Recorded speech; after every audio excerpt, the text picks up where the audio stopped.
evening and welcome to Tucker Carlson Tonight. What's that sound you hear? Oh, it's the sound of America getting a little better. You can feel it happening. Last night we played you a clip from an unintentionally hilarious MSNBC town hall in which some pompous airhead reporter tries her best to explain to Trump voters why January 6th actually was an insurrection. An insurrection in which only the police had guns inside the Capitol. An insurrection in which the police welcomed the insurrectionists inside the building to insurrect. Quite an insurrection. Of course, an insurrection that went nowhere, where the leader was dressed in Viking horns and eating psilocybin mushrooms. So we thought it was pretty funny. What we didn't note, though, last night was the moment where that airhead reporter claims that a police officer was killed by the mob that day. Now, if you watch television, you've heard that line so many times that you may not even notice when people say it anymore. They've been saying it constantly for nearly 2 years. Police officers were killed, many of them. Why are they saying that? It's not true. It's provably a lie. It is in no sense accurate. No police officer was killed by the mob on January 6th. Anyone who claims otherwise is always welcome on this show live to explain who exactly was killed, what's that officer's name, and how was he killed. We don't expect any takers on that offer. So the question is, why do they keep telling us that? Well, there's a reason. There's always a reason. They're telling us that likely so we won't ask too many questions the next time we read about yet another January 6th protester going to jail. We'll just think, oh, another cop killer getting what he deserves. That's what they're hoping you will think. And they're hoping that because if you knew the truth, if you knew why they were really going to jail, you'd be very concerned. And here is the truth. Joe Biden's Justice Department is imprisoning people for having the wrong thoughts, thoughts that we all imagined were constitutionally protected, as all thoughts are. But don't take our word for it. That's just a right-wing talking point on a cable channel. You can read the court filings in January 6th cases over the past year and a half. And in virtually every instance, federal prosecutors argue in public that the political views of the defendants, not anything they actually did, not crimes they committed, but instead their personal beliefs, what they think, those beliefs are reason enough to put them behind bars. According to Joe Biden's DOJ, for example, Army veteran Jessica Watkins needed to be detained indefinitely because she had, quote, extremist and violent views regarding how to address what she believed to be a fraudulent election. Oh, she was an extremist. It's a term they never explain, but that apparently is now a crime. So we decide what extremist means, and then we put you in jail for being one. That's how that works. UCLA student Christian Secor, that was the guy who sat in Mike Pence's chair on January 6th, is now in prison. And he should be in prison, explained the Biden administration's lawyers, because he had, quote, extremist beliefs and a, quote, history of adhering to extremist ideology. Really? Again, you decide what extremist is, and then put me in prison for being one. In the case of Robert Morse, that was the guy who was busted in possession of a Lego set of the Capitol, the DOJ put it this way, quote, it is difficult to fathom a more serious danger to the community than someone who tried to, quote, abort the certification of a lawful and fair election, end quote. It's the one kind of abortion they don't favor, the aborting of a fair and free election. So in every case, though, the defendant's real crime was not aborting an election. No, the real crime, and the DOJ says it right in the filings, is denying the outcome of the election. It was believing the wrong thing.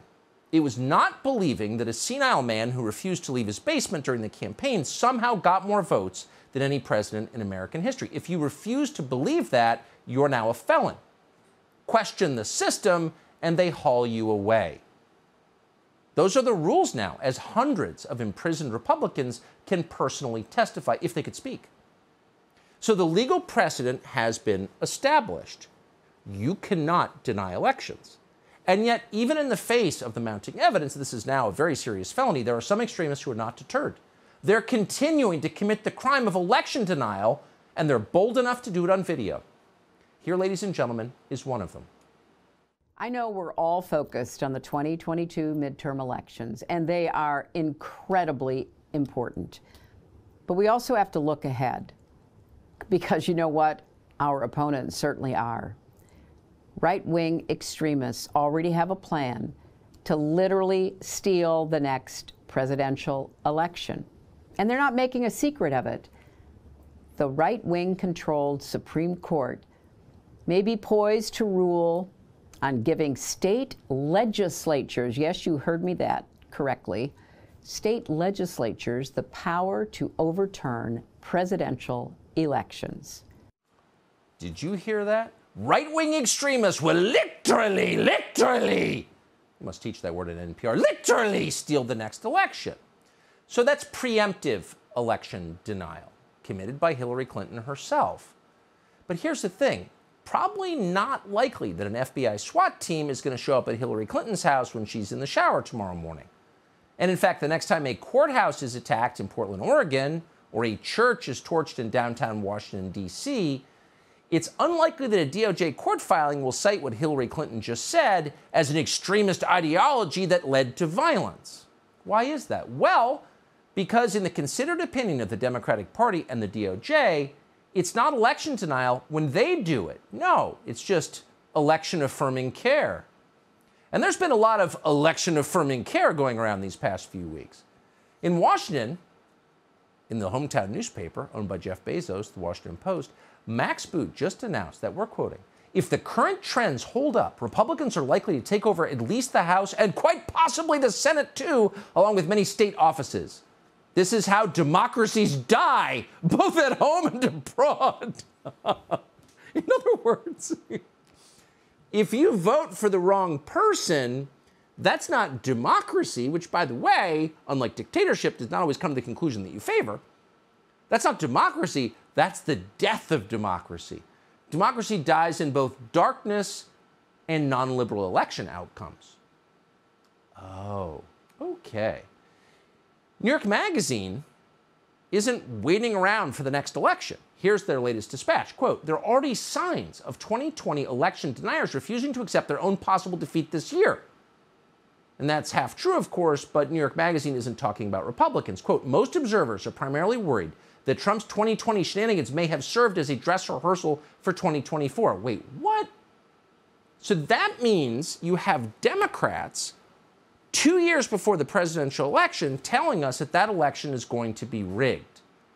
But that's not undermining confidence in elections? That's not an attack on our sacred norms? Not when it happens in New York Magazine or at PBS, which, by the way, you continue to fund with your tax dollars, a channel nobody watches. The only people who watch PBS are the ones who are stuck in traction and the attendant's gone out for a cigarette and taken the remote. But they're still broadcasting.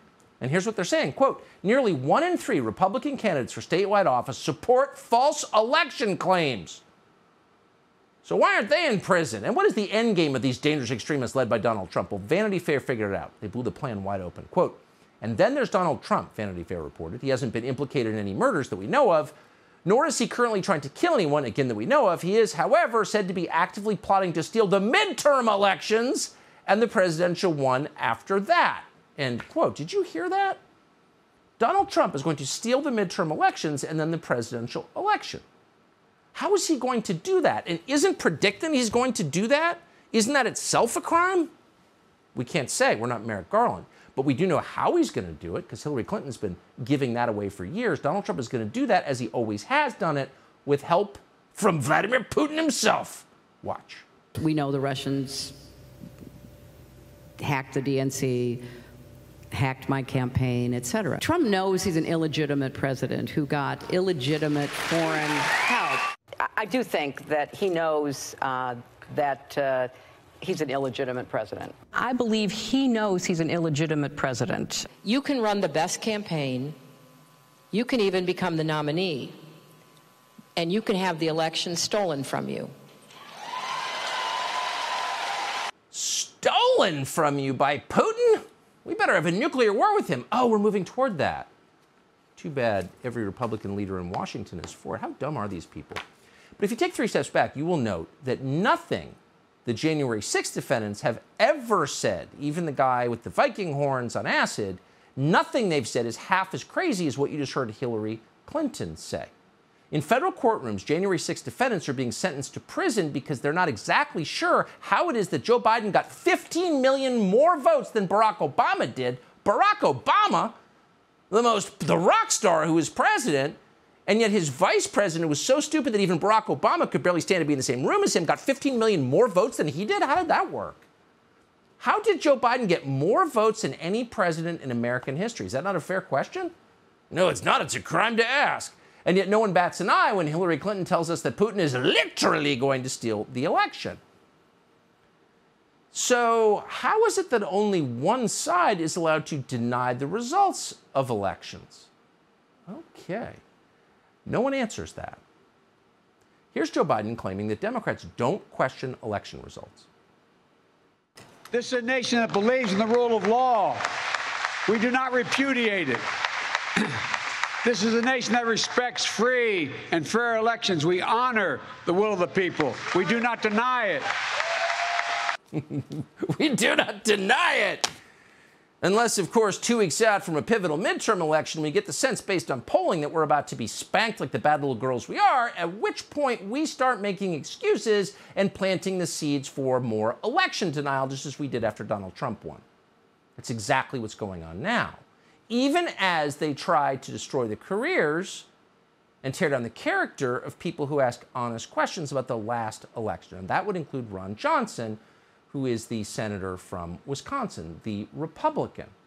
One of the very few Republicans in the entire U.S. Senate who has actually improved every year that he served there. That's the opposite of the normal progression for Republicans in the Senate, in case you haven't noticed. Now, Ron Johnson is running against someone who's legitimately far out. His name is Mandela Barnes. On Twitter, Barnes once rang in the new year by praising, and few politicians do this, by praising Iran's Ayatollah because he supports BLM. And we're quoting. The first tweet of 2015 from @Khamenei IR is Black Lives Matter. Let that sink in. May this be a most wonderful year for you and yours, Barnes wrote. So he's got the Ayatollah vote. Barnes also wants to abolish ICE, defund the police, and end cash bail. So that would result in further chaos and the total destruction of American society. It might be worth following up on that. But no, the media in Wisconsin are still talking about Ron Johnson's election denial. Here's his hometown newspaper, which no one reads, in fairness, attacking him the other day for it. Quote, election deceiver, science fabulist, billionaire benefactor. After 12 years, it's time to term limit Senator Ron Johnson.